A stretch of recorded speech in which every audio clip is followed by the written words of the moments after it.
So I wanted to make some content for tomorrow, but I have just so many things to do. I got a late start today because I had to go do some mail and check the mail at the mailboxes. As you can see, we had some snow. Not very common for snow to stick around for, a couple days here. Usually it doesn't even stick that much. So we had about 7 or 8 inches and it broke a lot of trees. They're not used to the snow load, but I was like sitting inside, like listening to trees break every 10 minutes. You could hear something cracking out in the woods somewhere. So one thing we might do is just make a quick run around to survey some damage. As you can see, I've been doing some chopping this year. That's all just from January. We're almost at the end of January now, but this also doesn't include a bunch of big logs that I left for possible building projects and lots of lengths like this that I haven't hauled in yet. In fact, I just cut a couple more and we're going to go grab those right now. I don't know what else we're going to do. We're probably going to collect some scions, so I have something to do tonight, sorting scion wood. Here's the beehive that got robbed. Let me take a look in here real quick. You can see there's a bunch of nice combs right in there and a bunch more that fell off. So hey, at least I get to harvest some cool beeswax. This year I missed another swarm that landed right there on Frankentree.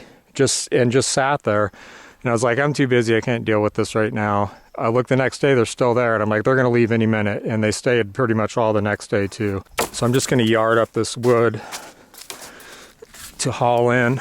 I like that term, yard up. I learned that from actually an old Homestead diary. Really cool. This really old Italian homestead I lived on. It's like old school Italian family. They planted a vineyard, made wine, they made moonshine. Apparently they had some kind of like metal chute that went like behind the house that they could, if they heard that, the revenuers were coming up the road, they could slide everything down this chute into the canyon. The people that lived there that we lived with actually had a diary of the guys. So he talked about making grape stakes for sale out of redwood. That's one of the ways that scrappy homesteaders made their money back then. And that property had a bunch of really big old growth redwood on it. And those guys, would cut down these gigantic redwood trees and then split them into rails, fence rails and grape stakes, and then sell them for money. Anyway, the reason I brought that up is because in the diary, he was like, today did this, today did that. And a few of them were like, today yarded up grape stakes. Anyway, I was going to say, my goal this year is to chop a minimum of 10 minutes a day. That includes splitting wood, even with a maul, anything that's an axe or a hatchet or a maul, 10 minutes a day chopping. So far, I've missed 2 days. One I just forgot because I was in town all day and it got dark. And I woke up at 2 a.m. or something and I'm like, oh crap, I didn't chop. I'm like, no way I'm getting up. I mean, I'm not like super uptight about it. And the other time it was like 12:30, I was already in bed and about to fall asleep.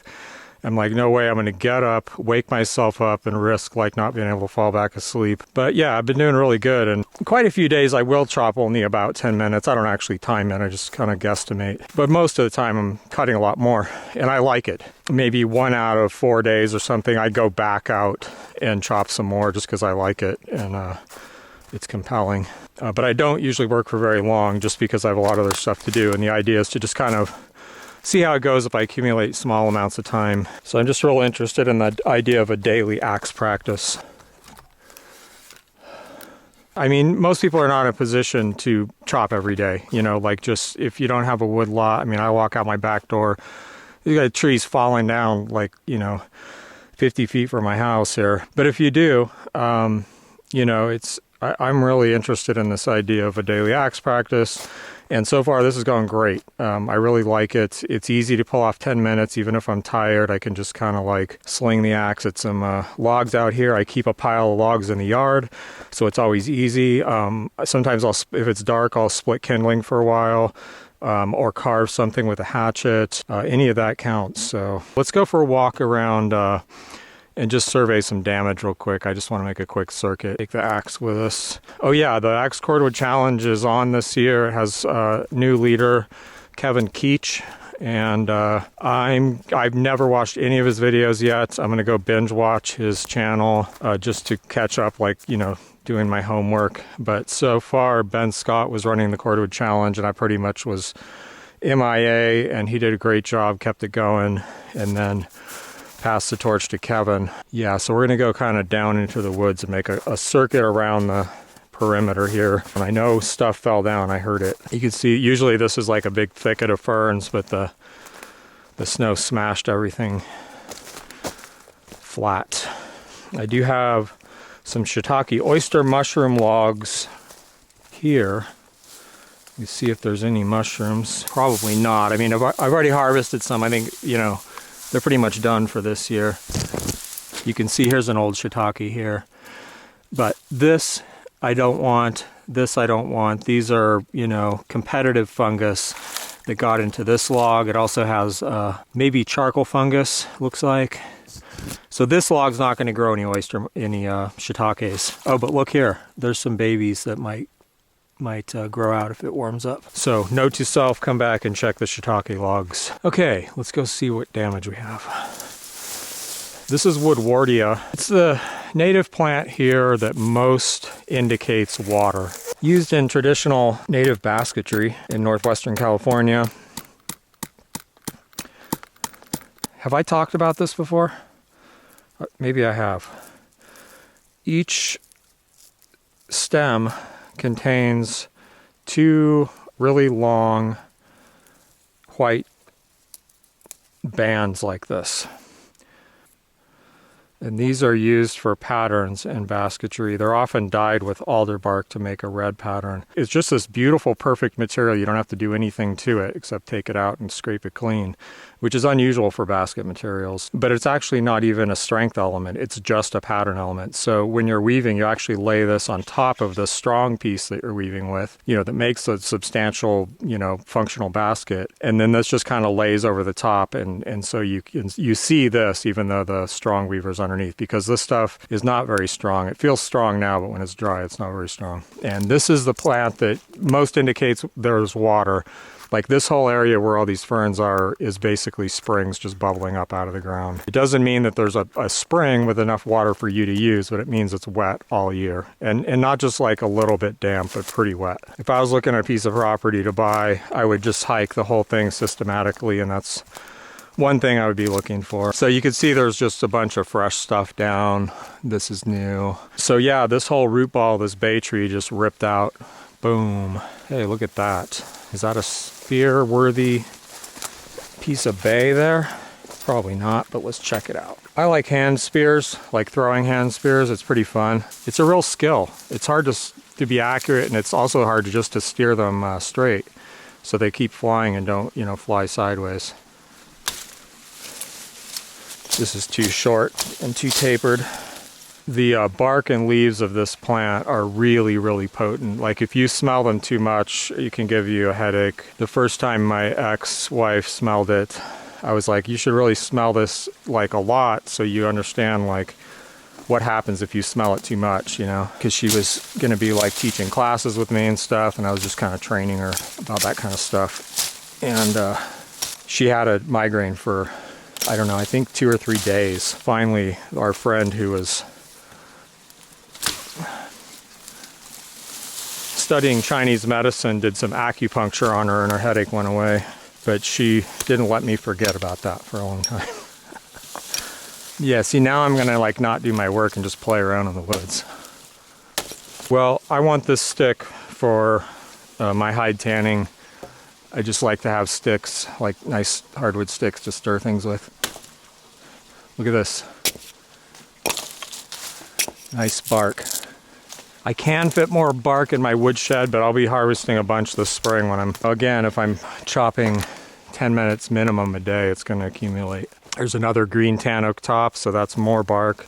So a good friend of mine says she really likes bay for hand drill fire making. I harvested one yesterday. I'm gonna harvest this too, because I'm curious. I have used it as a bow drill and had it actually work great. It's not the first thing I would think of. It's a very hard wood. It's hard to apply rules to hand drill fire making or fire making materials in general. The rules aren't reliable. However, in general, you know, harder woods are not, you know, the best. usually. It's not the first thing I go for. This is a black oak that fell down, I think, last year, and it's actually still green. I wouldn't be surprised if parts of it are buggy already, but I'd say there's a good chance that this whole section, all this big stuff, is still green and not attacked by bugs. So pretty tempting to try to make something out of that. I mean, how cool would it be to make a big curved hewn beam out of that? Okay, well, I'm gonna get my chopping out of the way. Let's go do that. I don't really need this wood. I just kind of want to chop into it for a minute and see what it's like. This stuff tends to have like pretty tight growth rings.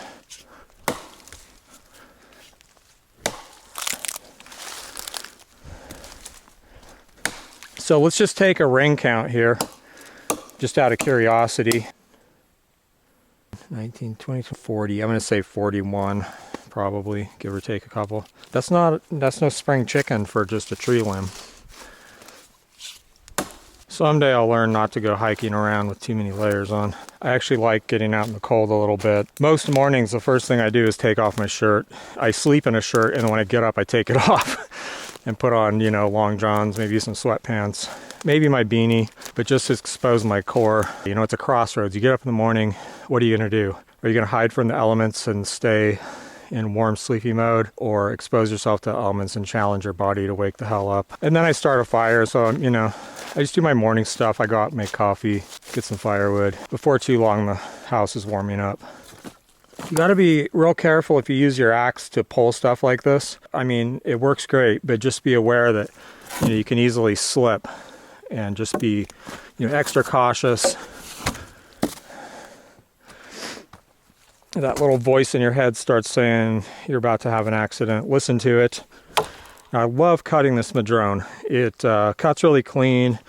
It usually doesn't stick too bad. It chips out very clean. You know, like the chips pop out really well. And like, you know, for the people like, you know, have these generic ideas about hardwoods and softwoods, they often don't hold true. You got to be careful with deflectors. Did you guys see that? You know, this thing's sitting here. I'm trying to come in like this. Like, what's going to happen when I hit that? I don't really know what's going to happen, so I'm going to move it. I could stand here like this and work on this, but if I step to the side, I'm pretty damn sure I'm going to be safe, and then I can just lay into that sucker with extra force. If you want your firewood pretty, don't do this. Now here I've got to be careful with this, you know, possible turn in here. I'm going to pay attention to the angle of my axe and other things that can't be explained.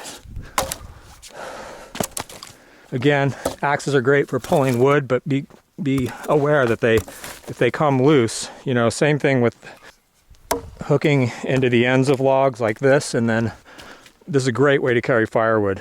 Just be aware that at any time this axe might decide to come out, and then all kinds of stuff can happen. Like you can lurch forward because suddenly the weight you're pulling against is gone. Slip and fall, or if you're pulling it behind you, which is how it feels the best, the axe is pointing right at my leg.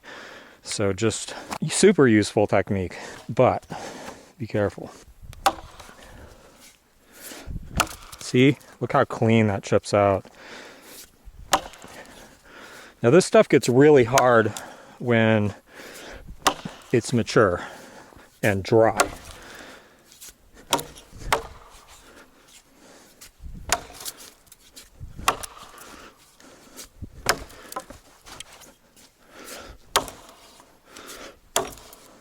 But green, I love chopping this stuff. It's one of my favorites, I think. Which I just remembered when I got to start chopping a bunch with this snowstorm.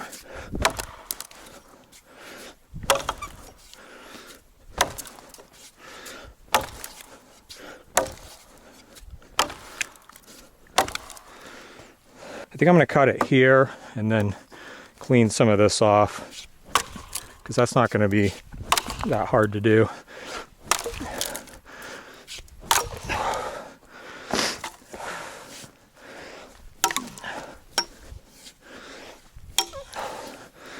If few people have asked me before about eye protection and like chopping. Definitely not a bad idea. A safety conscious person, someone that can't afford to get injured, you know, maybe you have a family to take care of. I have been popped in the eye with chips doing this, bucking, many times. It could be serious. Am I gonna wear eye protection? Apparently not.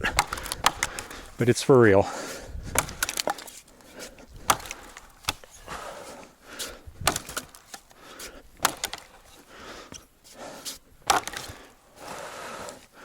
So I've talked about this before, but you'll notice that I'm using my feet to hold this log in place. You know, some people prefer to be back further because they feel safer. I don't actually feel safer doing that. I also don't want the piece bouncing around. Let's say I stand back here and work on this. I can't even, like, I barely hit it. You're getting a lot more out of your swing and you're able to hit it much harder if the piece is stable. And unless you're working on something big, which isn't usually the best thing to be chopping with an axe for any kind of practical use, you know, it's going to want to move around. So having your toes back here to stop it is really great. So yeah, things could happen. Like you could miss, like I'm kind of aiming at my leg, but I just, you know, have enough confidence that I'm not going to come over the top. When I come into the top of cuts, as you'll see in a minute, I point the axe more downward. But for now, we can go with this just fine. Now, if it comes through like that, oops, where to go? Between my legs. What if I was back here and it came slightly at an angle, then I'm just more in the line of fire, if that particular thing happens. So I just think that it's more complicated than being further behind the log is going to be safer. I just, like everything else, you know, it's more complicated than that. It depends on the forces, chopping style, and, you know, everyone's style and like risk assessment is different. A lot of people will purposely come through like that all the time while standing, like, you know, right in line with the axe. I tend to try to get the piece almost through all the way up and down, so there's just a little bit of wood holding the pieces together, and then I knock all the pieces off one at a time rather than coming through. This should be its own video. I'm going to do a video that's like how I buck and why. But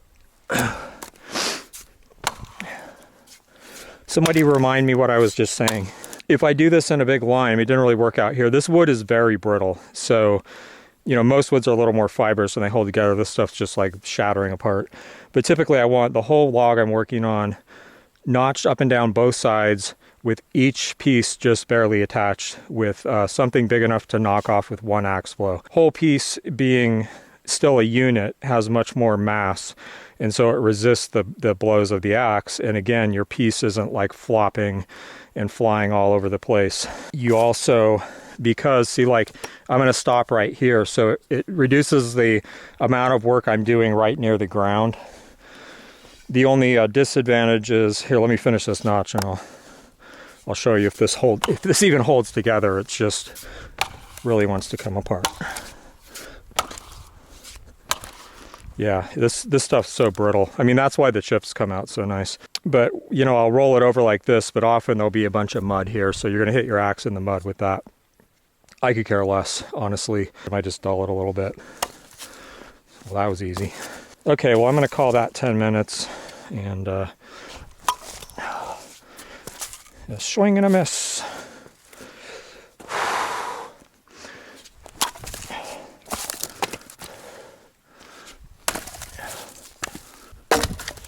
Okay, I gotta relax here. Relax into the work. There we go. Think I can get that one? I think I can do it. Yeah, right in half. If you're new here and you're thinking about leaving a comment about how I'm about to cut myself, I've heard it before. My standard canned reply is over 30 years doing this stuff. And I've had 2 cuts with hatchets, not axes, ever that I can remember. One was practically the first time I ever picked one up. But you're sure I'm just about to cut myself, huh? You tell me what I just did was dangerous, whatever it is, and I'll probably be able to tell you why it's less dangerous than you think it is. If you think that you should never quote, never hit a piece of wood that's not supported on a log or something, and not just hit it like I'm often doing. Try it, it works. It's fun.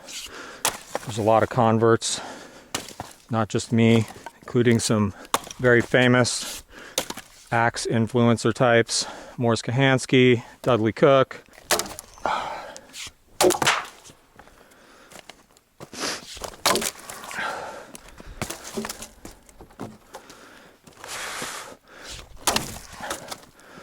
This is really dangerous to do if you're not sure that you can do it with a reasonable degree of safety. Attention to where your body is, direction of cut, you know, some confidence that you can hit the thing, how hard to swing, your axe is sharp, your bit is thin enough. Ow! Now that hurt. The only other real axe injury I can think of actually is splitting with a maul and having that happen where a piece of shrapnel comes back and like nails me in the shin. I think I might still have a mark. I think it, you know, like bruise the bone or something.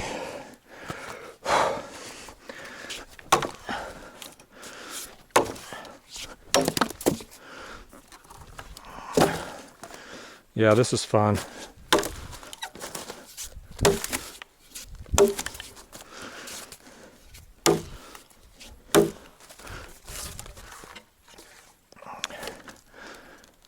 Now, what I'm not saying is that I think I'm immune to being cut. Not at all. I still have close calls. These things freak me out. I know what they can do. If I chop long enough, it's just a matter of time. This is messy, unpredictable work. Look at this piece. It's all, you know, warbly and crap, and stuff happens. Recently, a couple times I slipped while I was chopping in the mud or on a branch. But because I'm aware of that, you know, I think that's why I haven't been cut again.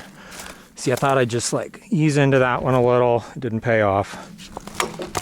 There we go. I watched a really cool video of like, oops, I was supposed to go here. The guy's burning lime, like a big stone lime kiln on the side of a hill. It looked like it was a multi-day burn, or at least, you know, like 24 hours or 48 hours or something. And they had to use a lot of wood. So they're bringing in truckloads of mostly black locust. And the guy was laying them down like this with this really big axe and just wailing through these pieces like this. Just like wood cuts easier if you hit it across at a diagonal versus like this. Much more effective to hit it at an angle. It also works to lay a piece down and come at it across the grain at an angle like this. Now, what you don't want to do when you're doing this is swing in an arc towards yourself. I'm bending over, I'm keeping the handle pretty parallel to the ground, and I'm driving it in like this. Think I can get that?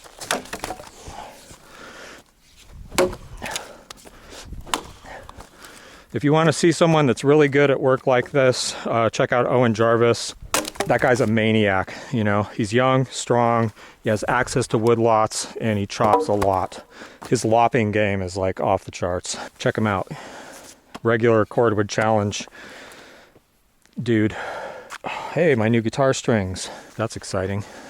We should string that sucker up. I think it's time to collect some scions, because I need money and scion season is coming up and I gotta hustle. So I still have a bunch of work to do on the slate roof, but this batch of slate I got was from China, and one of the slates, like, you know, in the whole lot has all this writing on it. There's something written here. We were all looking at it, and actually at the time my girlfriend was Chinese, and but it's like the wrong kind of Chinese. I was like, I think it's Mandarin. We were speculating on what it could be, and like the most popular theory was that it's some kind of like joke or dirty joke or a story or something like that. So my friend Chuck took it to his Chinese boss, and she wouldn't translate it. she refused to translate it. So I may go through here and write all this down, and I was thinking about doing a video. Someone out there can translate this. Cryptic slate. Oh, it's not really cryptic, it's just Chinese.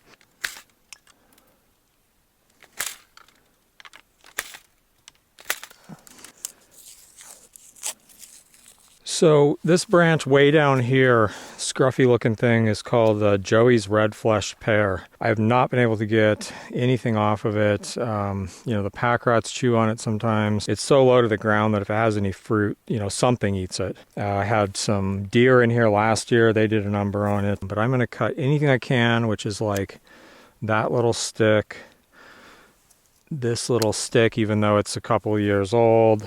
I'm going to maybe try to graft one of these onto like a bigger pear tree and try to get some fruit off this because I'm very intrigued. I'm not expecting it to be good at all, but it's got the gene, right? Red flesh gene. Why isn't someone breeding red flesh pears? What an opportunity. I'm totally pro pear. I think people should be growing more, collecting more, breeding more. I'm just like too swamped with other projects and apples. But if I were to do another fruit, it would probably, the first thing I'd probably pick would be pears. It's easy to forget how good a pear can be, but a really good chilled pear, dessert pear, it's really hard to beat as a dessert. Plus I still have pears ripening in my house, like late keeping pears. There's a whole thing of late keeping pears. You could be the first person to breed a red fleshed late keeping storage pear. Do it. Somebody do it. If I can get that growing on a different tree and, maybe I can start harvesting enough scions to share them. I don't know where it came from. I don't remember. Somebody sent it to me.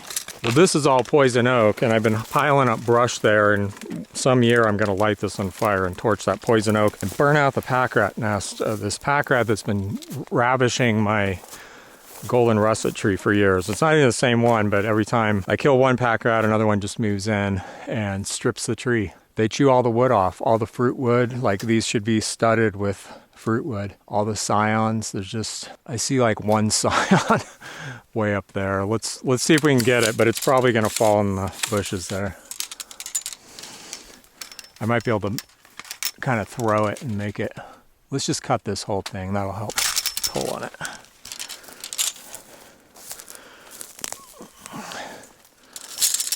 So even way out there, you saw how far that was, right? Way out there, the pack rat crawled out on this and chewed the end off.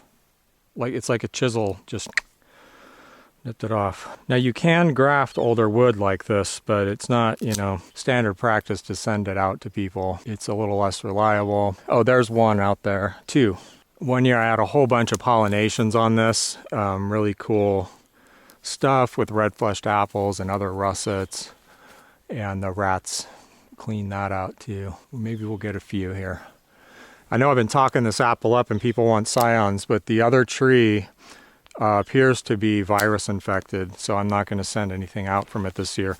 Fortunately for you, this isn't a hard variety to get. Just don't get the one that's called American Golden Russet, aka Bullock's Pippin, because that is a different apple and definitely not as good. So I might have like 3 golden russet scions for sale, or maybe I'll cut them in half and sell them as half scions that are just enough to graft one graft, because most of my scions are enough to graft two grafts, even 3. Let's go look at that cactus, because I'm a little worried it got frost damage. It got buried in snow, and there's some little pups on the side. I want to see if they suffered any frost damage. Is that a deer track? Oh yeah, it is, because I took the fence down. I forgot, which I have to put up before the growing season starts. Yeah, that actually looks... Well, is that damaged? I think it's okay. Look at that fatty. Fat. Who's a Joey cactus? Who's a jumbo tree? I think I'm going to cut a few of these English Morello scions. This is English Morello cherry. It is very good. Very good pie cherry. Really good performer. It just makes cherries every single year that I can remember. It seems to get some fire blight and then it kind of just cruises through it pretty well. It's just been a great performer. And when I got this tree, I bought it as a tree actually. I didn't graft it. The guy told me, he said, this is like my best tree. And it was also highly recommended by another local fruit guy that's worth listening to. Boy, they were right. It's just been a great tree. It doesn't get big, which is cool. But if you're planning to like Frankentree graft it onto another tree, like a big, vigorous cherry tree or something, I kind of would expect it not to do that well because it'd have to compete. And it's just a weak grower, but it's kind of nice if you're trying to grow it in a restricted form, or you just, it's nice. I can reach almost everywhere in this tree. Well, these scions don't look that good. They're kind of skinny. I might go in here and do a real heavy pruning in this tree this year just to encourage some more growth and get more scions next year. So it looks like I'll have at least a few scions of this. Look here, this huge branch fell off this beautiful oak tree.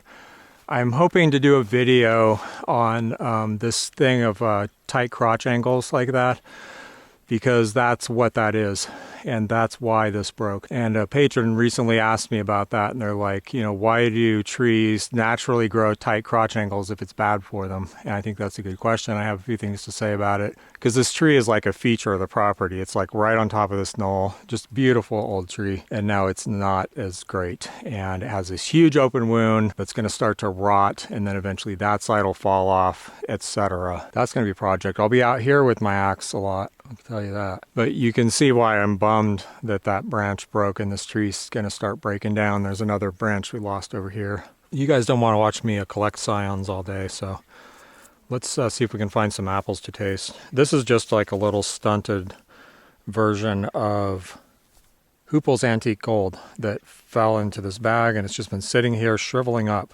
And I want to see if it's still rubbery or if it turned mushy. Certainly more of the rubbery persuasion, pretty edible. I mean, this isn't a good apple, it's all stunted and weird, but I'm interested in that apple because it does that rubbery thing instead of getting mealy or mushy.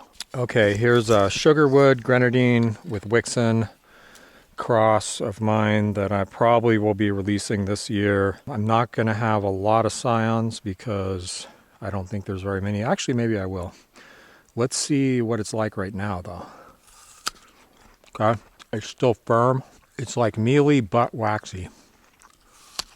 Very sweet, low acid, just like a lot of sugar. I said this apple hangs well. There's evidence. It's almost February. Is it good? Should you let it hang this long? No, neither. Still interesting. Maybe I'll put these seeds into the apple seed medley.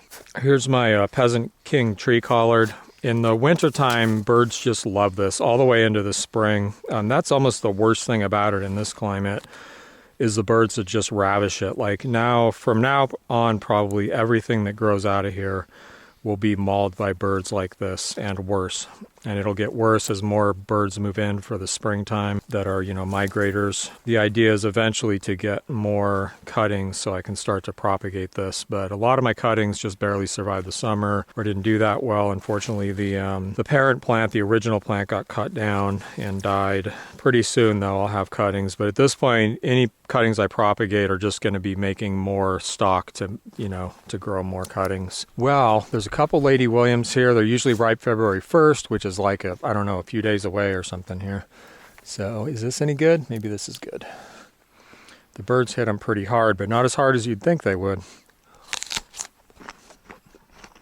Yeah, very worth eating. It's actually really good. Tart though, it's a tart apple, but still sweet enough. Plenty sweet actually, just with a lot of acid and a lot of flavor. It's a good, like, I don't know what to call it, fruity. But up until this point, it's usually no good. I'm sure you could harvest it early, I never do, and store it and ripen it, and it's not even good in the early winter usually. Occasionally, but not usually. I don't want to stop eating this. I wish I had a tree full of these. This was supposed to be a tree full of these, but it's so sick now. After a bear broke it off and I had to regraft it, it got all sick. Look, all this is dead, so this tree's going to get cut down. Let's get some Waltona scion wood, because this is a really cool variety. More people should graft it. It's not grown very much outside of California. This is one of the original trees that Eder actually named, you know, patented and released. I shouldn't just cut all these off. I gotta leave some for actual branches here. So one thing I'm always looking at when I'm cutting these is which bud I'm cutting to, and I usually want an outside facing bud, or a bud that's going to grow in the direction I want the branch to grow in. So, for instance, I have a bud on the back here and a bud on the front. Well, I'm going to cut there because I want this to come out that way. So you can really steer the growth of the tree by choosing which buds you cut to, and then, you know, I'll put the clipper right here and slide it down, bump into the bud, and then cut. It's like one quick motion. And Waltana is more like a early winter apple. You know, I think it's a good keeper. I've never harvested. I've just started getting a lot of them, and I've never harvested and tried to keep it. But off the tree, it's more like, I think it's like a early December, maybe even late November. I can't remember when I was eating it. It's probably in one of the videos. Definitely a good apple, a very good apple. It's real popular here with growers, like local growers. There's still 2 of these left. Let's give these one of these a shot. This is a cross between Lady Williams and Grenadine. That's kind of gone mealy. See, it has some pink flesh there. Not too exciting. Let's try this one, see if it's any better. Looks like this might be more of like a early January. Again, kind of mealy. Pretty mealy, actually. Here's another Grenadine Lady Williams cross. Obviously, much more red fleshed. There's one more over there. We can try that, but it'll probably be the same. It has a very Grenadine-esque mealiness, type of mealiness. So like a certain way it gets mealy. It's almost like a powder, like powdery flesh. Yeah, that's gone soft too, but actually kind of high hopes for this apple as a cooking apple. Like a late hanging, early winter cooking apple. Here we go. Feels really light, so it's going to be that powdery flesh. Oh yeah, this thing's not even worth biting. Look how red it is though. It almost looks like grenadine. If someone handed me this, I'd say, oh, that's grenadine. So if anyone tells you that apples never grow the same as the tree they grow from, Poland, don't believe them. Who knows, maybe this one will be good. Can we get just one good one? This would be Grenadine Gold Rush 1117. Cider apple, if anything, probably nothing. There's one more sugar wood up here. Here we go. Wow, firm, hard, woody, waxy. Super sweet, like crazy sweet. Let's measure the sugar on this one. Interesting. Still hanging there. I told you it was a good hanger. We'll get a few scions. So I'm probably going to, anything I release new that's from me, someone suggested that I auction them off, which I think is a great idea. You know, that way people can pay what they think they're worth, and I can raise money for my project because I need money. So I think that's a great way to do it for releasing new material. So I'll probably be releasing a cherub, little crab apple, sugarwood, and some other stuff that I can't remember right now. New seedlings this year.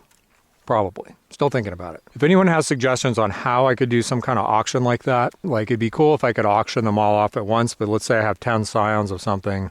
How do I auction them all off at once? eBay doesn't do Dutch auctions anymore, and they're kind of weird anyway, so I'm just not sure how to approach that. So this is the original Peasant King tree collard that got narfed.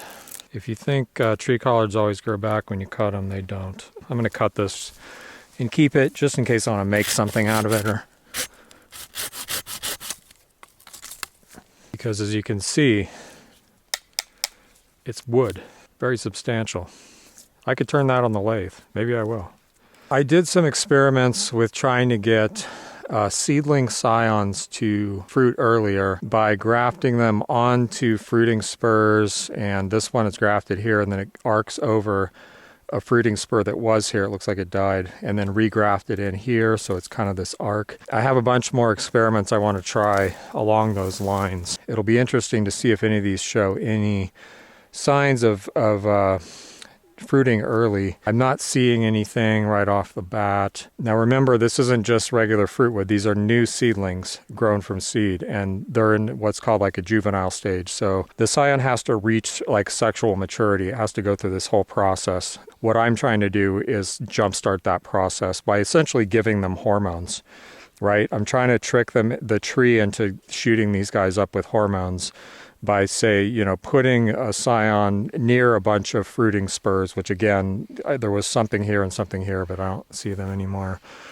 This one was grafted onto a fruiting spur, and I see that here, I see that here, I see that here. This one may be a fruit bud right there. But otherwise, I'm not seeing the effect that I want. But, I can't really expect to have it happen the first year. But I'm going to try to make it happen the first year. Here's another one that I grafted onto a fruiting spur. So right behind this, there's a fruiting spur. And let's see. Oh, look at that. That's interesting. Probably not a fruit bud, but hey, it might be. That bud is also quite fat. Interesting. Okay. And like, you see this right here? That long skinny, it almost looks like a spike or a thorn. That's like typical juvenile growth. See that right there? See that, this, but look at this. This and this are different, and they terminate in these big fat buds. Probably not fruit buds, but I'm curious. I have more experiments that I want to do along these lines. Interesting experiments, so I'm pretty excited about those, and I may do a whole bunch this year with the seedlings that I have. Frameworking them onto these trees in different weird ways like that. So here's a cordon tree that I actually frameworked. So I took, everywhere pretty much that there was anything growing off of the original tree, which is some variety I didn't want, and I grafted new stuff on it. Looks like 95, 98, 99, 100% success rate. I don't really see anything dead on here. And to put on great growth, there's one that didn't make it right there. I'm excited about this because it worked really well. They grew really well. They're probably going to go into fruit really soon. This one has some fruit wood on it already. So does this one here. Because this tree is already a fruiting tree, and because this diagonal cordon form is very fruitful very early, and it's on bud 9, I should get some fruit this year and a lot of fruit next year. I won't leave any of these long like this. They'll all get cut way back. So the ideal diagonal cordon should be kind of just like a small diameter bundle of fruiting wood right along the stem. You try not to let all this stuff grow out. But what's annoying, but not surprising at all, and this is my fault, is there's a whole bunch of necrosis here from borers. So this is where probably the bark got sunburned, almost for sure the bark got sunburned. Then these beetle grubs start moving in here and eating their way through the bark and wood and killing more of it. And this was preventable. Probably just if I had just painted this white with white paint, it wouldn't have got sunburned, and then those bugs wouldn't have moved in there. So as it is, I should get in here and clean all this out. They stick a guitar string or something up the burrows and try to stab it and kill it. Preventable, just me not finishing this job. I didn't tag these and I didn't paint the trunk. So like the real reason this is exciting is because I have a lot of these trees, and some of them I don't like. Like they've already fruited a number of years, and I'm just like, this apple's a loser. But look how many varieties I can fit on here. Almost every one of these grafts is a different variety, and even if it isn't, it could be. So I could put on just 1, 2, 3, 4, 30, 31, 32, 33, something like 35, it looks like, on just this in 1 year, and get most of them fruiting within a couple of years probably. That's pretty cool. And when I've tried cutting these off, like down maybe at the base or here, and grafting them over and then growing a whole new tree, they don't seem to do that well, and I'm not really sure why, but it doesn't matter really why. It's just true. They don't seem to do well. So this did really well, and this means I can rework these foundation trees, which are really valuable, and collect different varieties and get them fruiting quickly for assessment.